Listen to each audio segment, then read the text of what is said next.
Hello, everybody. It's Marianne Bailey with Live Community by the Hip Senior.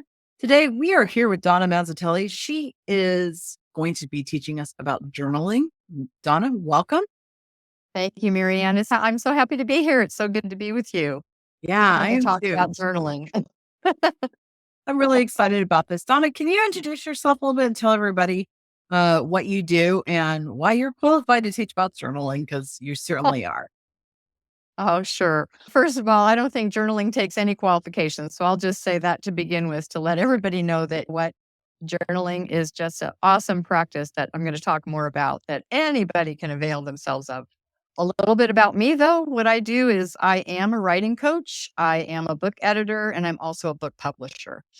And so I help people get their books out. I'm also an author, and my book, I can say, is award winning. I just published my memoir last year, my first memoir. I've also published children's books. And as of right now, the memoir has received 4 awards. So I'm thrilled about that. Congratulations. Yeah, thank you. And yes, so I work with authors, writers who want to become authors and authors who already have published books to help them get their stories into the world. And so journaling is one of those practices that can really help people. And so that's why it's near and dear to my heart. And I'm happy to be here with you, Marianne, to talk about it and encourage people to start putting it to use in their lives. Wonderful. All right. So we're going to get started with this just so everybody knows the agenda for today's lunch and learn. We are going to do the first half, and then halfway through, we're going to do a little bit of housekeeping, give you a chance to stand up and stretch, use the restroom, refill your drink, whatever you need to do for just 3-4 minutes. There are to do those things quickly. And then we're going to come back to finishing up the second half. And I'll let you have it from here, Donna. Thanks, Marianne. Beautiful. So I'm going to start with just a little story that kind of, for me, it illuminates the beauty of journaling. I was at a book launch recently for an author whose book I had helped. I had been her coach and her editor on her memoir. And I had the opportunity to chat with a gentleman about writing when I was at the event. And more specifically, we got into the topic of journaling. And he told me that he had journaled for most of his life, and he recently had taken the time to read through those journals. And he said that as he read, he experienced moments when he wanted to tell his younger self, "Oh, you didn't have to take so long to learn that lesson." He said some of his suffering didn't have to go on for as long as it did when he looked at it in reflection. But he also was able to acknowledge that's exactly where he was at the time. He said that he also saw that there were many themes in his over the decades of his life. He was in his 60s, and he said that he saw the themes that might one day become a book or even more than one book. So, whether he'll write a book or not, I have no idea. But he did find that reading through his life was a healing experience as he rediscovered what he'd lived through. So, to me, that kind of sums it up. What's the beauty? The One of the beauties of journaling. Now, we aren't all lucky enough to have decades worth of journals to reflect back on. Some of you may, I hope, be inspired to begin the practice if you've never done it before. And those of you who have done it in the past, maybe have set it aside. I hope this encourages you to get back to journaling. And otherwise, those who are journaling, keep going. And hopefully, you'll get some little tips and tricks along the way that bring maybe some nuances to your journaling experience. So, I'm going to tell you a little bit about me and my journaling experience to start with. I believe that one of the most important practices that I keep alive in my life is journaling on a regular basis. And I consider it to be a sacred practice. I consider it to be a ritual that allows me to connect with the deepest part of myself, which is the reason I call it sacred, because from my perspective, we are all, each and every one of us, sacred beings. And so to be able to connect in with ourselves at a deeper level is just such an honoring of ourselves and important. Now, there's times that I can tell you it doesn't feel very sacred because there are times when I'm journaling when it becomes the practice that lets me vent and whine and wallow when I can't seem to move beyond a situation that I'm dealing with in my life that is causing me pain and suffering. Honestly, sometimes at my own creation, I have to admit that, and of course, then reflect on that in my journaling. And so those times do prevent me from accessing that deeper connection within, but they have to be cleared out. So it's I part of my practice is to allow whatever needs to come out. There's no good or bad, no right or wrong, no judgment. This is just a place to just really be as honest with myself as I possibly can. And I don't have to share that with anybody else. So being honest with myself doesn't mean that I then have to turn to my husband and tell him everything that came out in my journaling. So it's the place for us to get to be as honest with ourselves and look at where do we have opportunities for growth? Where can we see the growth that we've already experienced? And then also, where are the places where we really are struggling and have compassion and grace for ourselves and be able to the experience and look into those places. And just like I said, a lot of times it'll help clear it away in a way that if it just ruminates in your mind, it can't. So I find for myself that when I start my day with my journal, by the time I'm finished, I do feel more centered and grounded as I tell the truth of whatever I'm dealing with, and I'm more ready for my day. To me, it allows me to feel connected and most importantly to myself. In the process of journaling, I'm able to clear out those thoughts that could be causing me worry and angst. I capture significant moments from the previous day and even dreams from the previous night. And I can reflect on recent events that might have impacted my life in the days or that might impact my life in the days ahead. So something that's happened that can be impacting where I go from that day forward. So it encourages, it offers me the time and the space to consider the past and contemplate the future. It's the place to pour out whatever is impacting me and how I feel in the moment. And so by clearing those thoughts and feelings through the process of writing, it helps me be more present. And I seem to do a better job connecting with others as a result of connecting in with me first. I'm able to set some intentions for myself for the day or address how I'm going to process my schedule for the day, how I'm going to move through it. To sum this up, I think journaling can be a way to capture the present. It can be a way to consider the past, and it can be a way to contemplate the future. And no matter our age, we have the future to contemplate. And that means what do I want to do with each day of my life? Not worrying about how many days are left, but what do I want to do with my time? And where do I want to look back at my life and reflect? Do I want to? This is me being the book coach. Do I want to eventually write down do an autobiography or a memoir that I'm going to leave as a legacy for my family or to bring to a wider audience? We don't have to have that figured out in the beginning of this, which is the reason I start with journaling. But at the same time, it gives us the opportunity to think about what do we want to do going forward. The practice of journaling is also a way for me to capture some of what might become part of a book, though part of my story.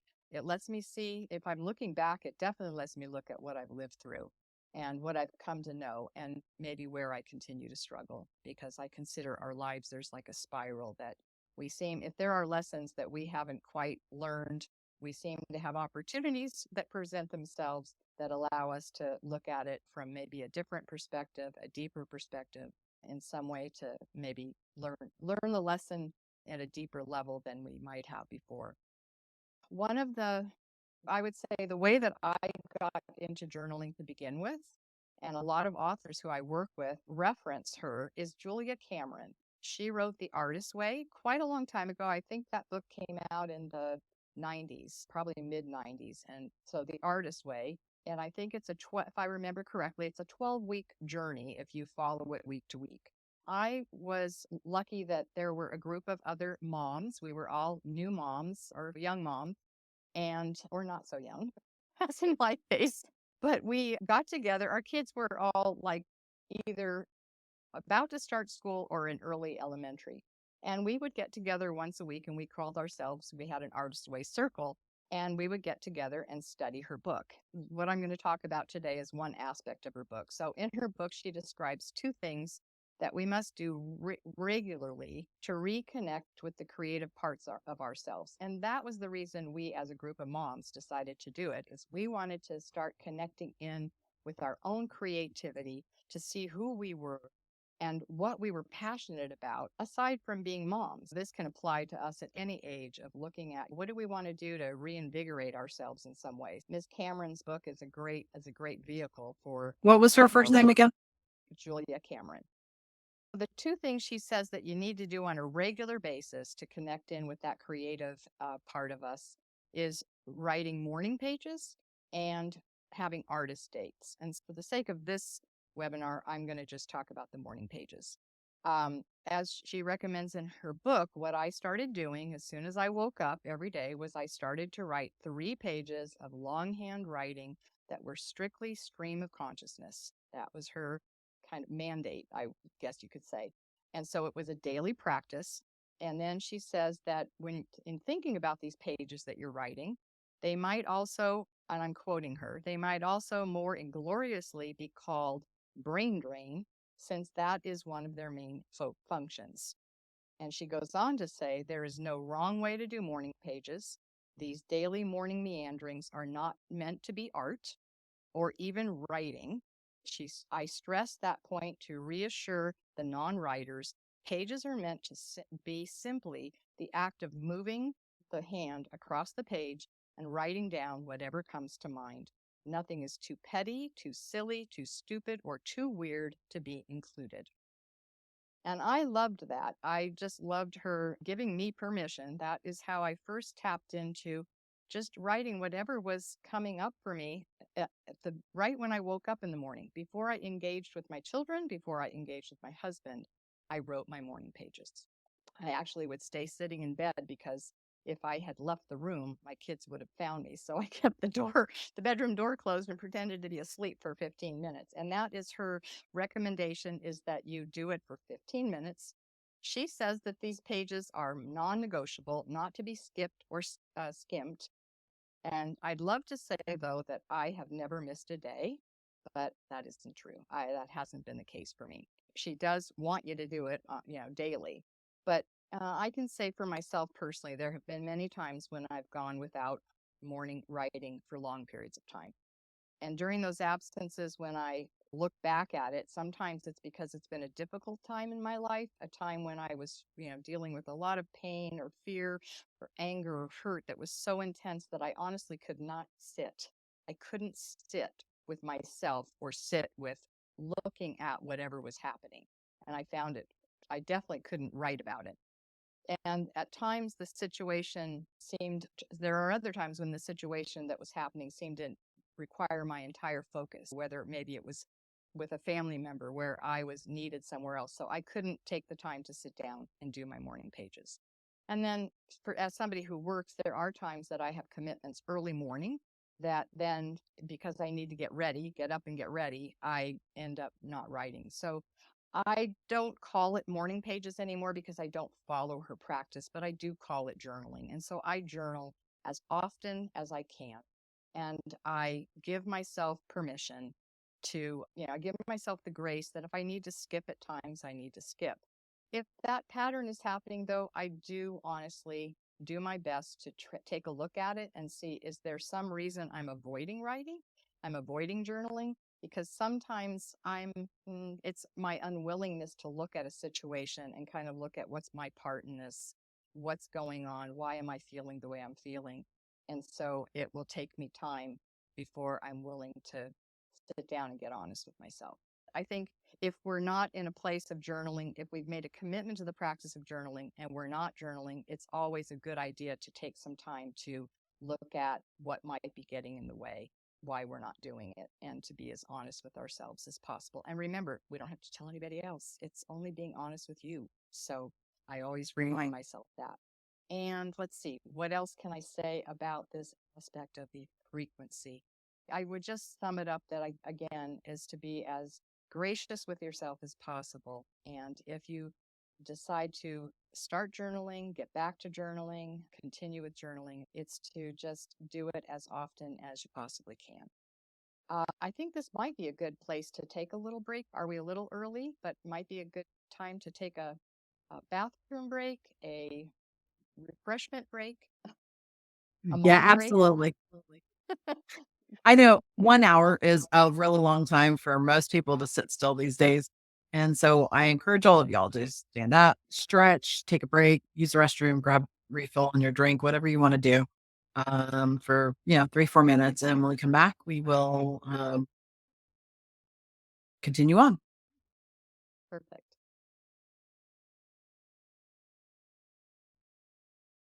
Hi, everybody. Welcome back. Hopefully, you took advantage to take a few moments and pause the video. I actually paused it. So if you are watching this later and you did not take a break, feel free to pause it there after I announce that.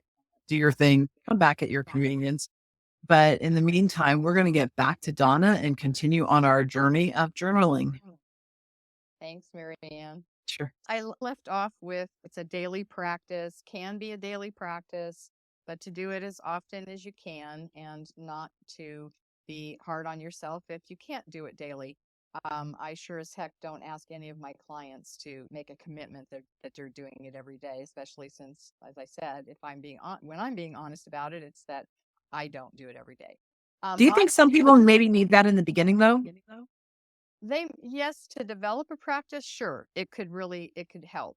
But there's different personality types. We've got people that as soon as you tell them they've got to do something every day, and I'm not speaking to necessarily to the audience here as any, I'm not calling out anybody, but from my experience of knowing people, there are people that you give them an absolute that they must do in a certain way, and that resistance just pops up, and then they can't go any further. So I see that as a writing coach. So I'm very flexible even in how I coach people, because I get to know each person and their personality, and then see what is going to support them in being committed to the writing that they say they want to do. It's the same with journaling. If you know yourself to be someone that establishing a practice on a daily basis would be a better way for you to really dive in and stay with it, then please, by all means, do that. If you are somebody that knows that a rigid schedule is just going to shut you down, then I say look at it and think about what is going to work for you, because this is not an assignment for any teacher. This is not something, this is just for you. What would support you the best? That's the question to come back to, is what's going to support me the most. And that goes for the time of day as well. So for me, first thing in the morning before I speak to anybody is when I journal. I go and I have a ritual. I go and make myself a cup of tea. Here's my special little cup that I use every morning. It's my, special cup, that mug that I've used forever. And so I make my tea in that, and my little lapdog, 15-pound Leo, sits on my lap every morning. He's part of my ritual. He's become part of it. And so I journal on the left side of I'm left-handed, so I journal on the left side of the couch so I can use the armrest to write, because he's on my lap and I can't put it in my lap. So that's my routine. So the only being I interact with in the morning is Leo before I journal. But now some people, it works better to do it sometime midday. So again, it's thinking of your own rhythms and where might be the time and space for you to take time for yourself, where you can be completely devoted to it and not be interrupted. Some people, it's the end of day, and that goes with those that keep gratitude journals, that express their gratitude either in the morning or at night before they go to sleep. Sometimes journaling and reflecting on your day, whatever's come up, whatever is top of mind for what's coming, what you know you're going to anticipate in the days ahead. Sometimes nighttime then could be a time to journal. So each of us has to just go with our own rhythms and experiment, try it out. I would, to Mary Ann's point, if you're starting for the first time, I would say make a commitment of every day and see what happens. And if you find that's just too rigorous, then adjust. Make a commitment, as Julia Cameron says, at least 15 minutes. So start there and set a timer for yourself. And then when the timer goes off, if you are so inspired that you want to keep going, and I promise you that will start to happen, keep going. But if 15 minutes did it for you, then stop there. It's just, this is really about what is working best, going to work best for you. Above all, it's to come to a regular practice, whatever that looks like for you. From there, I have 7 key aspects of journaling that I want to just point out and talk about. And some of this is going to be recap of what I've already said. But first and foremost is to ask the question as you hear about journaling at all. And we're going to get into more specific types of journaling in the weeks to come, in the weeks ahead. But for now, just the concept of journaling in and of itself, is this something that interests you? So ask yourself that. Is this something that interests me? Is this something that, hey, I used to do this and I loved it when I was a child? I kept a diary and somehow I lost that practice. And wow, I'd really to get just start it up again. Or is this something that interests you in the way that, hey, I've never done it and I'm intrigued. I wonder what would happen now that I'm of a certain age. What might come up as I start to journal? So, first start there. If the answer to the question is no, then I hope you'll just keep listening in and maybe eventually be inspired, but don't push yourself. Don't force yourself to do something that you're not at all interested in. Stretching, however, I think that stretching is a good thing for all of us, whether we're stretching our bodies or we're stretching our minds, even stretching by doing things that we haven't done before that make us a little bit uncomfortable.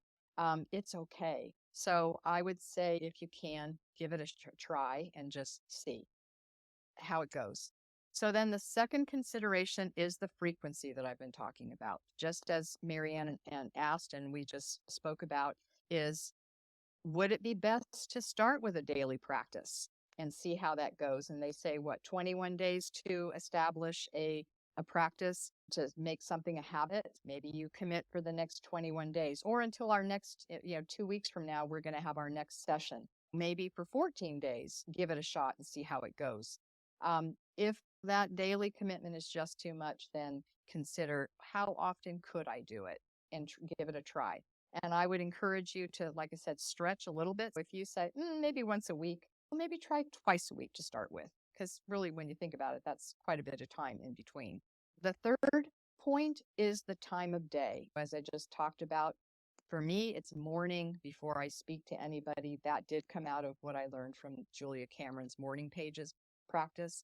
But each of us has to figure out with our body rhythms. Some people we're just not awake in the morning and we just need more time to ease into our day. Maybe it's midday, maybe it's late morning, maybe it's mid-afternoon. Although sometimes at mid-afternoon we want to go take a nap, so that might not be the best time. Maybe it's evening before dinner, or maybe it's just before bed. So think about what time of day, try it out.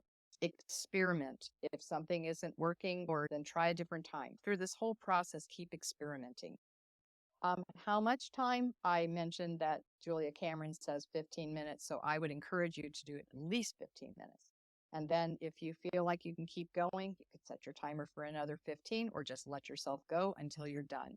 For me, when am I done? It's like when I just feel like I've exhausted what needed to get said.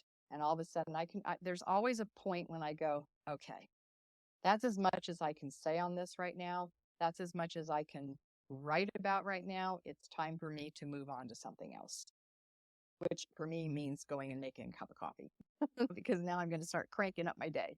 So again, think about how much time, try it out, but I ask you to at least try 15 minutes. Where do you journal? So I talked about, so that's the fourth consideration, where to do this. I talked about my couch, that I sit on my couch. Do you have a comfy chair? Would you prefer to do it sitting up in your bed? I talked about that. I did that in the very beginning, started in my bed. Is there a special room that is more conducive to having time for introspection? Is there a chair that faces the sun as it rises in the morning or the sun as it sets at night? Think about those things because, again, to me, journaling is a ritual. So how do you make this ritual richer for yourself? So consider that then. And then to that point of ritual, I said I make a cup of tea. I used to light a candle in the morning. I don't do that anymore because it's usually light enough that if at most I'll need like a light to turn a lamp on or something, but I don't usually take the time to go because I have my dog involved in the process. I don't usually go light the candle anymore, but I used to light a candle. You could think about, though, is there a special memento? Is there a picture of someone or you in a certain scene in your life that you want to have near you, that inspires you, that reminds you of some time in your life that was just really special? Is there a figurine or a memento or something from nature? Some people will put a stone, have a certain stone that they set out. So think about what would be supportive to you and inviting to you and inspiring as well. Something that will just make you feel like you're going into this sacred space for yourself. The next point, the next one is supplies. I haven't really talked about that, but I personally started out using journals that were very ornate. I've used leather journals. I've used really fancy journals. For a while, I used Louise Hay had a journal that was put out by Hay House that's now out of print. I don't even think you can find it from third-party sellers anymore, but I used her journal for years, and it had a spiral, and it was just a really nice size, and I could carry it around, and had a really pretty cover. And then I can tell you that as of today, and as for the last at least 5 years, if not more, I've been using composition notebooks. They are my go-to. They are my favorite, and I use wide rule as opposed to college rule because I like more space for my handwriting. And I love composition notebooks because you can lay them open and they stay flat, and you don't have to worry about trying to hold the page open. Some of the journals they just don't crack open very well. These are just, I prefer not to use a spiral bound. I like composition notebooks best of all. Pen. Some people write with a fountain pen, and if that's your go-to, it's use your fountain pen. There you go. Marianne has a fountain pen. My go-to is a Dr. Grip, and I have different colors of them. And I've given them at my retreats to participants. And I've had a couple of women tell me at my most recent retreat, that's the only pen they write with now. It has this little rubber. Oh, look at all your pens. This has a little rubber grip. It's thicker, which I like the thickness of it. And the other thing is it's a roller ball, I guess, or a ballpoint. It's a refillable. So I'm being I'm being gracious with the environment too by having a pen that can be refilled, and I don't have to throw it. It's not a disposable that I throw away each time. Think about your supplies. Think about if a really beautiful journal would be inspiring to you. That's how I started, was really beautiful journals. That helped inspire me to do it. Then by all means, get it. The one consideration I would say is always check in the paper to see, is it super glossy? Because the super glossy paper, sometimes the ink just bleeds on and it doesn't actually get absorbed into the paper. So you want something like, that's why I like composition, is it flows, it's smooth, but yet it absorbs. So that's a bit about supplies. I would imagine being left-handed, that's a challenge with the paper as Yeah. well. Yeah, exactly. Yes. And not having it smear is you're right. Yeah. Right. My daughter's left-handed, very aware of that. There you go. Yeah. So those are important considerations, and really important because it's like putting on a comfortable pair of shoes. The more comfortable they are, the more likely you are to go take a walk. So it's the same with this. It's get the supplies that inspire you, that are the most comfortable, so that when you do it, it just makes it really enjoyable for you. You want it to be enjoyable. And then the last point is your reason for doing it. I talked a little bit about that already. It's, do you want to look back on your life and write about remember those times in your life that you've lived that had maybe the biggest impact on you? Or do you want to look at some of the patterns of your life, or some of the ways, look at how you've grown through your life, look at the lessons learned. Think about why you might do it. Is it for eventually to maybe put together something for your family as a legacy, so that they will have that to always, even know a deeper part of your story that maybe you've never shared with them? Or do you want to do something for a larger audience? Or is it just for you to just have time to reflect? And then at some point, I've told my family that all my journals, when the time comes that I am no longer here, I ask that they take them and burn them or dispose of them, even go have them shredded or something. I've requested that nobody read them because they really have been for me. And I really don't want them to read them. Anything I want them to read, I will make sure is recorded in a different way. So those are I would say those are the main points to think about. I think that was 7 points. And I would say the final, what I'd like to offer you today as well is an assignment. So it's first answer these questions, answer the 7 questions that I just posed. Again, is this something that interests you to begin with, is number 1. Number 2, the frequency. Number 3, the time of day. Number 4, where are you going to be when you journal? Where do you want to position yourself? Number 5, the ritual of it. What do you want to do to ritualize it? Whether that's with a cup of tea and a candle burning or something else that you might do. Number 6 is the supplies. What type of a journal do you want to use? What pens do you want to write with or instruments? And by the way, I will add one other thing. That I do know that there are people who are much more comfortable journaling on computer. And so I apologize I did not bring that up earlier. But I have a couple of clients actually that because of either carpal tunnel or, sorry, arthritis, excuse me, they cannot write by hand for long periods of time. And so it's challenging. Composing at the computer is much more comfortable. So consider that if that's much more comfortable for you to compose at the computer, then by all means, please do. Because there's also voice dictation these And days as well that people can use abs, for the that's computer too. Yep, and that is another point. Thank you, Marianne, because yes, Yeah. that's another great way to do it. And the voice recorders on our phones are amazing. And then you can also, there's transcription programs that can then transcribe what you've written, sorry, what you've spoken, and then put it in written form for you. Yeah. Strangely enough, Microsoft Word and Google Docs both have that option built into them as well.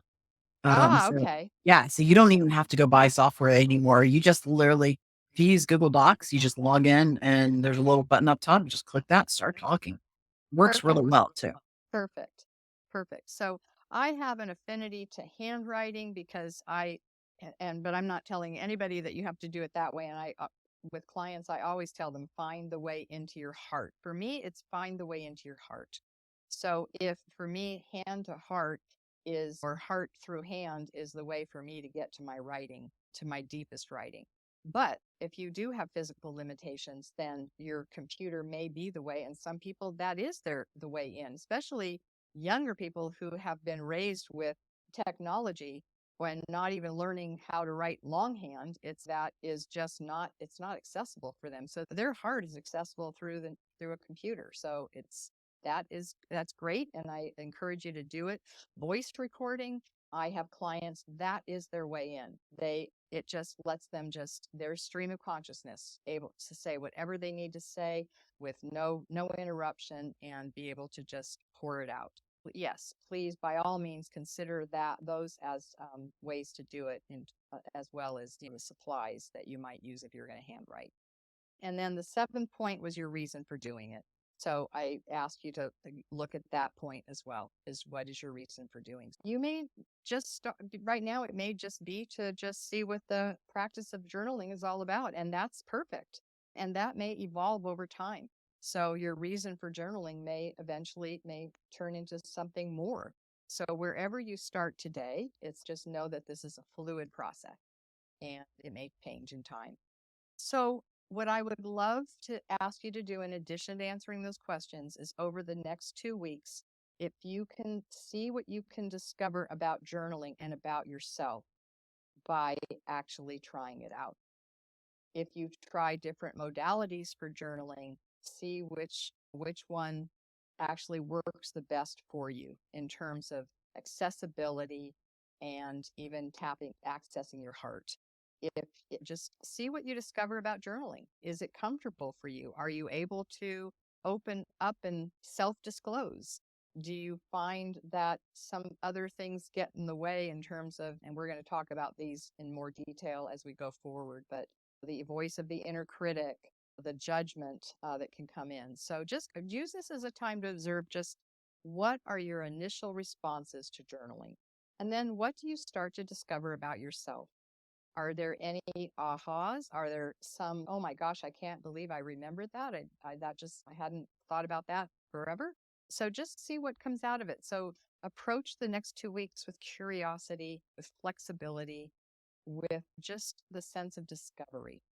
And then I would love when we get back together to have people add into the chat exactly some of what they've been experiencing. We'll start there and then we'll move into the next aspect of journaling. I just wish you a wonderful 2 weeks ahead, and I really do encourage you to give this a try or to return to it and have fun with it. Have fun. Thank you so much, Donna. Thanks, Marianne. I will tell everybody, just give it a try. Even if you hate it, just give it a try because you never know. I think there's writers out there that were like, I didn't like reading books. I didn't like writing. Didn't want to touch base with my emotional side, which I totally get. Yep. But I know that when I started doing some journaling, that I started writing down things like, these are all the people in the past that I personally felt had hurt me in the past. And now that I'm older, now I see the reality of how that has affected me through the years. And so not to go into personal stuff, but it's changed how I look at things and how I look at myself moving forward in life because I don't want to carry all that baggage behind. And we often do that. So just give it a try and see if it maybe lightens your load just a little bit in life. You'd really be surprised. I really was as well. Exactly. And we will also in the future talk about some of what can you do with it, as I told you about what will somebody do with my journals at some point. But what can you do with your writing even as you're going, as you're journaling, while you have possession of it all? It's if there are things you can do to release what you write and to, as Marianne said, in terms of letting things go, lighten your load. So there are things you can do that actually really concretize that lightening your load. And so we'll talk about that as well. Talk about some of those practices that you can bring in to accompany your journaling. Great. All right. Today has been enlightening. Donna, thank you so much for sharing with us. Oh, you're so welcome. So You inspired me. I'm thinking about changing my plans for tomorrow. For Tuesday is going to be my Tech Tuesday here at Live Community. And because Donna brought it up, I hadn't thought about it, but I'm going to follow up this lesson with a lesson of how to use Word and to use Google Docs and how to use that dictation feature on there. So you'll want to join us and learn a little bit about technology tomorrow, 1 o'clock Eastern time. So if you're watching this in the future, just know that it'll be August 1st is tomorrow. Wow, where's the summer going? But it'll be August 1st lesson on that. And so if you're curious how to do that, I'm going to teach everybody how that works as well. So Donna, thank you again. fantastic. And we will see Oh, you thank here you. in 2 weeks. Same place, same Thanks, time. Marianne.